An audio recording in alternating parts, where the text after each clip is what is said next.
Last দিন কী করলাম, last দিন আমরা বলেছিলাম যে মাইল স্টিল ওয়েল্ডিং করেছিলাম কোন মেথড দিয়ে, সিল্টেড মেটাল আর্ক ওয়েল্ডিং বা ম্যানুয়াল মেটাল আর্ক ওয়েল্ডিং দিয়ে।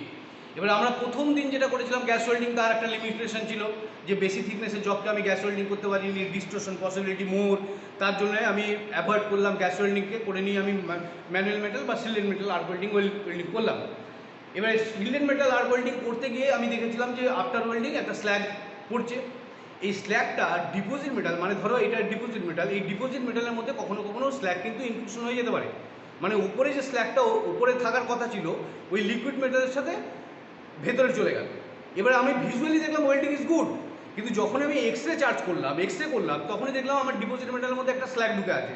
সাপোজ আমি যদি এই ওয়েল্ডিংটা একটা শিপ বিল্ডার্সে বা আমি যদি এয়ারক্রাফটে ওয়েল্ডিং করি ম্যানুয়াল মেটাল আর্ক ওয়েল্ডিং, তাহলে কী হবে, শিপ বিল্ডার্সে যখনই সমুদ্রে আর কি জাহাজটা নামলো তখন কিন্তু প্রেসারে ওখানে ওয়েল্ডিংটা ক্র্যাক হয়ে যাবে, তাহলে একটা অ্যাক্সিডেন্ট হবে।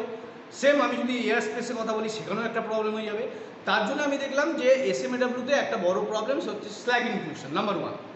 নাম্বার 2 দেখলাম যে জবের ওপরে অনেক বেশি স্প্যাটারিং পড়েছিল। স্প্যাটার মানে ছোটো ছোটো ডিপোজিট মেটালের দানার মতো কিছু পড়েছিল।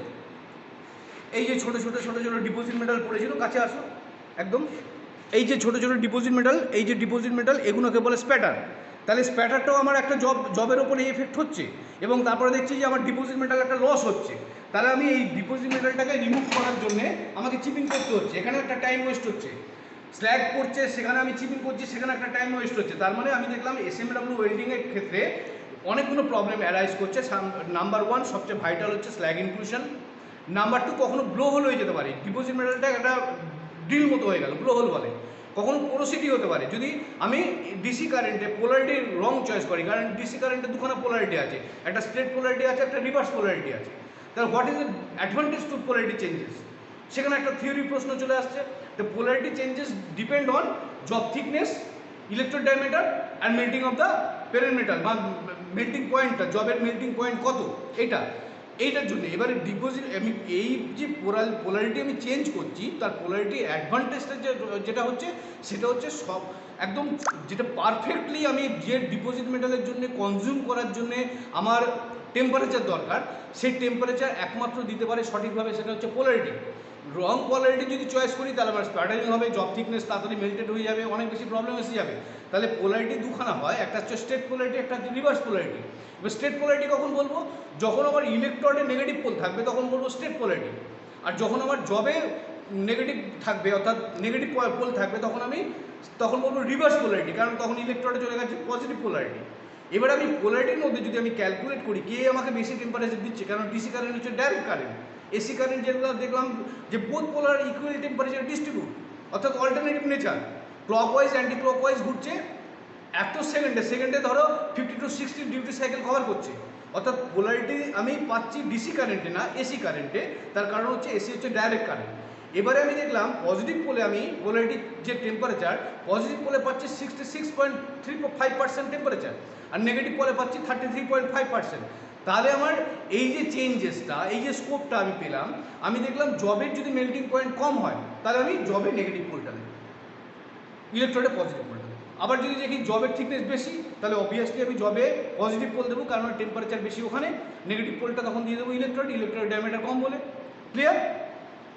কিন্তু আমি দেখলাম যে এখানে একটা অ্যাডভান্টেজ পেলাম ঠিক কথা, কিন্তু এসএমএডাব্লিউতে আমার slag inclusion, porosity, blow hole, spatter, এই ধরনের আন্ডারকাট, এই ধরনের অনেকগুলো প্রবলেম এসে যাচ্ছে এবং টাইম ওয়েস্ট হচ্ছে। তখন দেখলাম আমার মেন টার্গেটটা কী ছিল, মেন টার্গেটটা ছিল অ্যাটমসফিয়ারের মধ্যে আমি যখন ওয়েল্ডিং করছি তখন অ্যাটমসফিয়ারটাকে যদি আমি সিল্ড না করতে পারি তাহলে আমার জবের ওপরে যে ডিপোজিট মেটাল সেখানে একটা, যেখানে কোয়ালিশনস হচ্ছে, যেখানে ফিউশন হচ্ছে বা কোয়ালিশনস হচ্ছে, ডিপোজিট হচ্ছে বা জয়েন্ট হচ্ছে, সেই জায়গাটায় two prevent the any contamination, আমার অক্সিজেন নাইট্রোজেন ওখানে যেন কোনো রকম ঢুকতে না পারে। এবার তাহলে আমার ফ্লাক্সের যে পারফরমেন্স ছিল সে to prevent the atmosphere effect. তাহলে আমি যদি বলি যে আমি ফ্লাক্সটাকে সরিয়ে দিয়ে যদি একটা ইনার্ট গ্যাস ইউজ করতাম, মানে নিষ্ক্রিয় গ্যাস, তাহলে আমার অ্যাটমসফিয়ারকে সেট করতে পারতাম। তাহলে আমি তখন দেখলাম যে এসএমএডাব্লিউ যে প্রবলেমগুলো আছে সেই প্রবলেমগুলোকে থেকে ওভারকাম করার জন্যে আমি ফার্স্ট যে মেশিনটাকে চয়েস করলাম সেটা হচ্ছে এক কথায় মিগ বলে। মিগের full form metal inert gas, অর্থাৎ ইনার্ট গ্যাসের মধ্যে দিয়ে আমি ওয়েল্ডিংটা করব যাতে অ্যাটমসফিয়ারে কোনো এফেক্ট আমার জবের উপরে বা ডিপোজিট মেটালের উপরে না পড়ে। তাহলে আমি ফার্স্ট কী করলাম, ফার্স্ট আমি ফ্লাক্সটাকে সরিয়ে দিয়ে একটা সিল্টিং গ্যাস ইউজ করলাম, দ্যাট ইজ দ্য একটা সিল্টিং গ্যাস অ্যাটমসফিয়ারকে সিল্ড করার জন্য। এবারে আমি মিগকে কখনো কখনো বলছি ম্যাগ, এমএজি। যখন মিগ বলবো তখন বলবো মেটাল ইনার্ট গ্যাস, আর যখন বলবো ম্যাগ তখন বলবো মেটাল অ্যাক্টিভ গ্যাস। কখন বলবো, যখন সিলিন্ডারটা আমার সিল্টিং গ্যাসের সিলিন্ডারটা CO2 থাকবে তখন বলবো ম্যাগ। এবার মিগ আর ম্যাগের মধ্যে ডিফারেন্স কি, শুধু কি সিলিন্ডার না, দুটো শুধুমাত্র সিলিন্ডার না, এটা আবার বলছি পড়তে হবে। তার কারণ হচ্ছে এটা একটা বিরাট বড় ব্যাপার। কারণ হচ্ছে আমি যদি বলি যে স্ট্রাকচারাল জবে ম্যাগ ঠিক আছে, কিন্তু লিক প্রুফ ওয়েল্ডিং, যেখানে হাই প্রেশার ওয়েল্ডিং, যেখানে একটু আগে বললাম এয়ারক্রাফট বা শিপ বিল্ডার্সে আমি ম্যাগ ইউজ করবো না, মিগ ইউজ করবো। মিগে তখন আমার ইনার্ট গ্যাস কী লাগবে, হিলিয়াম বা আর্গন, এই ধরনের গ্যাস আমার ইউজ করতে হবে, একটু কস্টলি। আমার ওয়ার্কশপের জন্য ম্যাগই ঠিক আছে। আচ্ছা, নেক্সট আমার দেখলাম যে আমি SMAWতে ইলেকট্রোডটা বারবার কনজিউম হয়ে যাচ্ছিলো। বারবার কনজিউম হয়ে যাওয়ার কারণ হচ্ছে আমাকে বারবার ইলেকট্রোডটা চেঞ্জ করতে হচ্ছিলো, সেখানে একটা টাইম ওয়েস্ট হচ্ছে। নট অনলি দ্যাট, আমি যখন ইলেকট্রোডটা ওয়েল্ডিং করতে করতে কমপ্লিট করেছিলাম, সাপোজ ধরো আমার এই জবটা ওয়েল্ডিংটা করতে করতে যখন আমি এখানে এসে কমপ্লিট করেছিলাম, তখন এখানে সাডেনলি ইলেকট্রোডটা যখন উইথড্র করেছি, এই উইথড্র করার সময় এখানে একটা এয়ার পকেট তৈরি হয়। এই এয়ার পকেটের জন্যে ওখানে একটা স্ক্যাটার তৈরি হয়। এইখানটা দেখবো একটা মাইক্রোস্কোপে দেখবো যে ওখানটা একটা পিন হোল মতো হয়ে আছে। ওই পিন হোলটা একটা স্কিল্ড ওয়েল্ডার ফার্দার ডিপোজিট করে দিয়ে ওই ক্র্যাটারটাকে অফ করতে পারে। আদারওয়াইজ যদি আমি ক্যাটারটাকে ওইরকমভাবে রেখে দিই, তাহলে ক্র্যাটার থেকে কিন্তু আমার ডিপোজিট মেটেরিয়ালটা ক্র্যাক হবে ফর পসিবিলিটি 99.9%। তাহলে আমার দেখলাম যে এই ইলেকট্রোডটাকে বারবার উইথড্র করছিলাম বলে, ইলেকট্রোডটা শেষ হয়ে যাচ্ছিল বলে ক্র্যাটারের একটা পসিবিলিটি আছে। তাহলে আমি এইগুলোকে ওভারকাম করার জন্য এই মিগে চলে গেলাম। মিগে এসে কী করলাম, মিগে এসে ইলেকট্রোডটাকে লেন্থটাকে আনলিমিটেড লেন্থ করে দিলাম। কী করলাম, একটা স্পুলের মধ্যে ইলেকট্রোডটা নিয়ে নিলাম।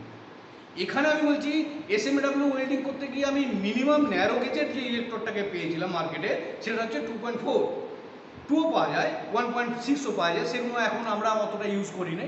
তো 2 বলতে পারি, 2 মিলিমিটার ডায়ামিটারের একটা ইলেকট্রোড ইউজ করতে পারি। কিন্তু মিগে আমি বললাম যেহেতু আমি স্পুলের মধ্যে জড়িয়ে নিচ্ছি ইলেকট্রোডটাকে, এটা হচ্ছে স্পুল, এটা হচ্ছে স্পুল। এই ইলেকট্রোডের ডায়ামিটার শুরু হচ্ছে কোথায়, শুরু হচ্ছে 0.5 মিলিমিটার, তারপরে 0.8 মিলিমিটার, তারপরে 1 মিলিমিটার, 1.2 মিলিমিটার, তারপরে হচ্ছে ম্যাক্সিমাম 2 মিলিমিটার।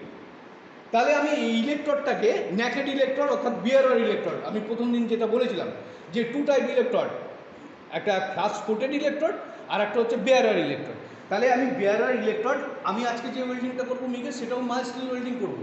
ইলেকট্রোডটা আমার অবভিয়াসলি মাই স্টিল হবে, কেন হোমোজিনিয়াস ওয়েল্ডিং করছি। আমি একদম প্রথম দিন যেদিনকে থিওরি বলেছিলাম অটোজিনিয়াস, হোমোজিনিয়াস, হেটেরোজিনিয়াস, মানে অটোজিনিয়াস যেখানে আমার ডিপোজিট মেটাল লাগছে না, হোমোজিনিয়াস মানে ইলেকট্রোড এবং ডিপোজিট মেটাল বোথ আর সেম, তখন বলবো হোমোজিনিয়াস। হেটেরোজিনিয়াস বলবো ডিসিমিলার মেটাল যখন ওয়েল্ডিং করছি, অর্থাৎ ব্রেজিং বা সোল্ডারিং প্রসেসে, প্রথম দিন বলেছিলাম। তাহলে আমি ইলেকট্রোডটা স্পুলে জড়িয়ে নিয়েছি মাই স্টিল ইলেকট্রোড বলে, তার উপরে একটা রাস্ট আসতে পারে, রাস্টটাকে প্রিভেন্ট করার জন্য আমি কি করেছি, ইলেকট্রোডের উপরে একটা কোটিং দিয়ে দিয়েছি কপারে। এবার কপারের কেন দিলাম, অন্য কেন কিছু দিলাম না কেন, copper is high conductivity capacity. এবার ইলেকট্রোডটা যখন মেশিনে এখান দিয়ে বেরোবে তখন উইথ কারেন্ট বেরোবে। তাহলে এবারে আমি দেখলাম যে স্পুলটা বার করার জন্যে এখানটা একটা ফিড রোলার আছে। এই ফিড রোলার জন্য ধরো 220 একটা মোটর আছে। এই মোটরটার কাজ কি, এই মোটরটার কাজ হচ্ছে এই হুইলটাকে ঘোরাবে। এই মোটরটা এই দেখো ঘুরছে। এবারে এই যে হুইলটা, এই হুইলটার উপরে একটা গ্রুপ আছে, গ্রুপের উপরে 0.8 ইলেকট্রোডটা আছে, আর এখানে একটা ফ্রি হুইল আছে। এই ফ্রি হুইলটা আমি এখানে লক করলাম, লক হয়ে গেল। তাহলে এই মোটরটার কাজ শুধুমাত্র একে ঘোরাবো একটা। 2 নম্বর পয়েন্ট হচ্ছে যে যেহেতু আমি CO2 সিলিন্ডার ইউজ করছি, আমি জানি CO2 যখন আমি আর কি অন করি তখন কিন্তু কী হয়, ঠান্ডা হয়ে যায় না, একটা ড্রাই আইস তৈরি হয়। তাহলে ড্রাই আইস থেকে যদি আমি অ্যালাউ করি তাহলে কিন্তু আমার সিলিন্ডারের রেগুলেটর চোকড হয়ে যাবে, আমি কাজ করতে পারবো না। তার জন্য আমি একটা ফ্রি হিটার লাগিয়েছি, অর্থাৎ আমি সিলিন্ডারটা অন করার আগে ফ্রি হিটারটাকে অন করব। ওই দেখো 220 একটা ভোল্টে আমি অন করে রেখে দিয়েছি, অর্থাৎ এখন হিটারটা অন হয়ে আছে, গরম হয়ে আছে। এরপরে আমি সিলিন্ডারটাকে যখন অন করব তখন দেখব যে হিটারের মধ্যে দিয়ে ও যাবে। নেক্সট আমি রেগুলেটরকে অ্যাডজাস্ট করবো।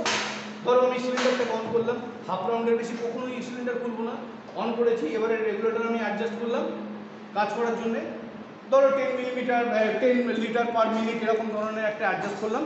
এবার আমার মেশিনটা কীভাবে রেডি করবো, প্যারামিটার কীভাবে করবো, এদিকে দেখছি প্যারামিটার আছে।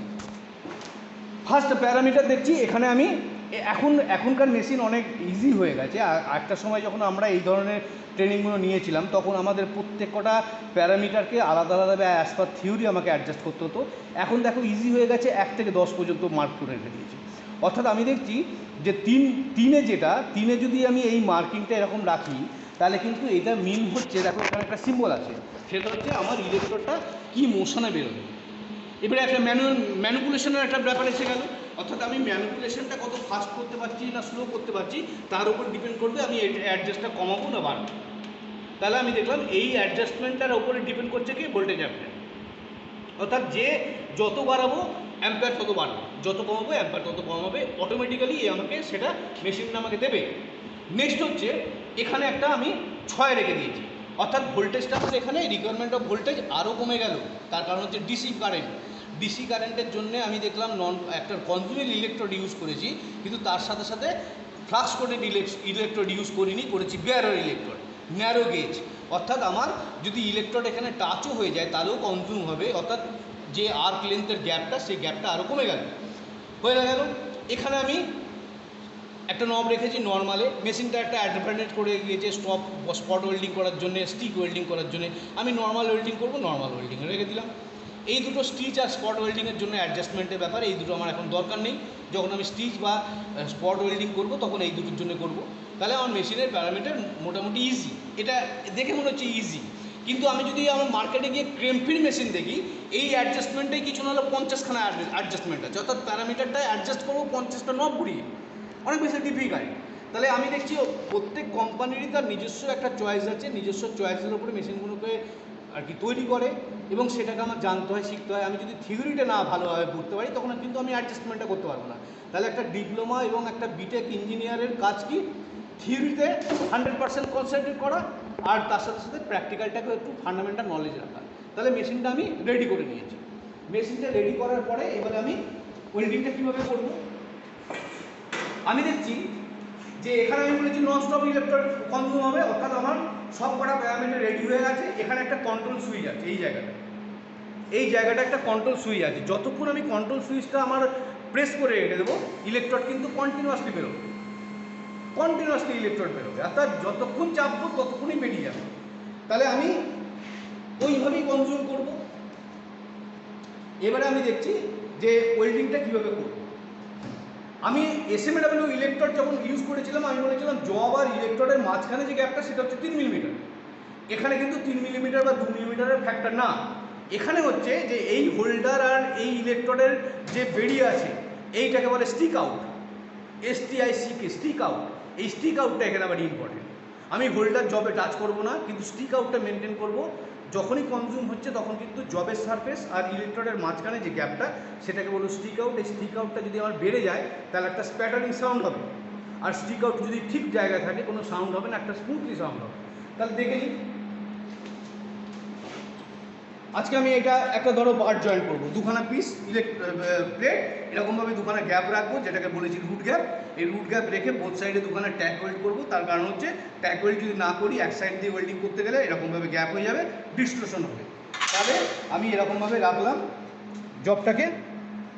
জবটাকে রেখে ফার্স্ট আমি একটা ট্যাগ ওয়েল্ড করে নেবো।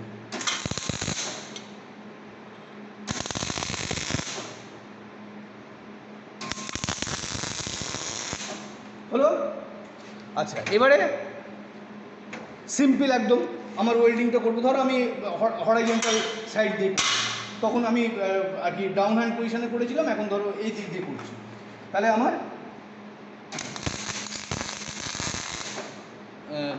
ভিডিওটা দেখে ভালো বোঝাবে তো। আচ্ছা তাহলে আমি এই সাইড থেকে ওয়েল্ডিংটা করতে করতে যাচ্ছি।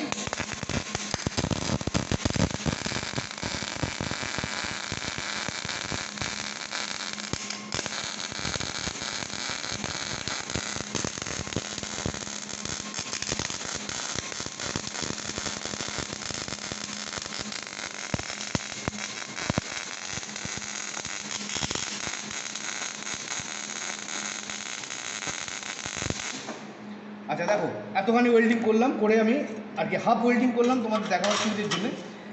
সবচেয়ে বড় অ্যাডভান্টেজ, আমার আফটার ওয়েল্ডিং কোনো ক্লিনিং করার দরকার হলো না, আমার কিন্তু ডিপোজিট মেটাল হয়ে গেছে। আর ব্যাক সাইডে দেখো, এটাকে বলে পেনিট্রেশন।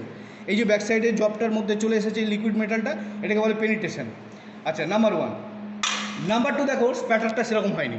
এসএমডাব্লিউতে যে স্প্যাটারটা হয়েছে জবের আর কি ডিপোজিট মেটালের দুপাশে যে ছড়িয়ে ছড়িয়ে যাচ্ছিলো, সেটা হয়নি। তাহলে এখানে একটা অ্যাডভান্টেজ পেয়ে গেলাম, এবং এটা অনেক বেশি ফাস্টার হয়ে গেল এসএমডাব্লিউ থেকে। তাহলে আমি যখন ম্যাগ করবো তখন যদিও একটুখানি স্প্যাটার আসে ম্যাগে, মিগে কিন্তু কোনো দিনই স্প্যাটার আসবে না। অর্থাৎ আমি যদি আর্গন হিলিয়াম গ্যাস নিয়ে, সিল্ডিং গ্যাস নিয়ে আমি যদি ওয়েল্ডিং করি, তাহলে কোনো দিনই আমার স্প্যাটারিং আসবে না। বিফোর ওয়েল্ডিং জবকে ক্লিন করবো, আফটার ওয়েল্ডিং জবকে আমার কোনো ক্লিন বা করার দরকার নেই। This is the ফাস্টার। একটা প্রবলেম আছে মিগে, তাহলে মিগে কি কোনো ডিসঅ্যাডভান্টেজ নেই? অবভিয়াসলি আছে।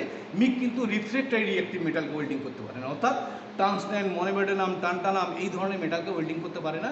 আজকে তোমরা জানো যে টাংস্টেন বা টানটানাম বা টাইটানিয়াম এই ধরনের মেটালগুলোকে নিয়েই কিন্তু আমরা এয়ারক্রাফটের বডিগুলো তৈরি হয়, আগে যেরকম অ্যালুমিনিয়াম দিয়ে হতো।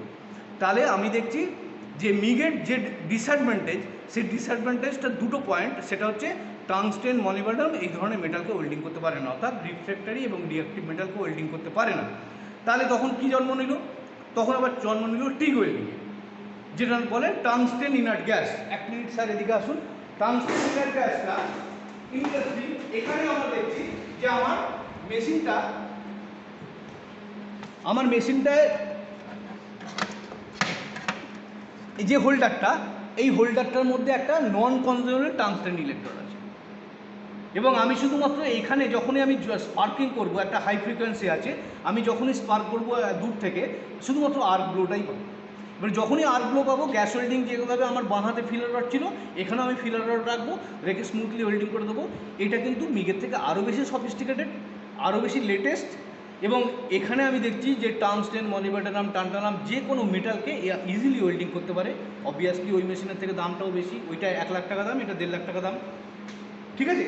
তাহলে আমার এখানে এই ওয়েল্ডিংটা একটু সফিস্টিকেটেড বলতে পারি, বা এটা একটু কস্টলি বলতে পারি। তার কারণ হচ্ছে আর্গন হিলিয়ামের দাম, সিলিন্ডারের দাম অন্যান্য সিলিন্ডারের থেকে অনেক বেশি। তো এইটা কিন্তু আমি দেখছি অনেক বেটার লিকুইড ওয়েল্ডিং, অর্থাৎ এক্সট্রা কোয়ালিটি ওয়েল্ডিং, যেটা বারবার বলছি হাই প্রেসার ওয়েল্ডিংয়ের জন্যে, সেটা কিন্তু মিগের থেকেও অনেক বেশি বেটার। কিন্তু এখানে আবার দুজনকার মধ্যে যদি আমি কম্প্যারিজন করি যে what is the advantage and disadvantage MIG আর ম্যাগ, তখন দেখবো ওই থিন সিটকে খুব ইজিলি ওয়েল্ডিং করতে পারবে, আর ও দেখবো থিককে এর থেকে কম্পারেটিভলি অনেক বেশি মোটা, থিকনেস অফ দ্য জবকে আরামসে ওয়েল্ডিং করতে পারবে। এই ডিফারেন্সটা কিন্তু এদের দুজনকার মধ্যে আছে।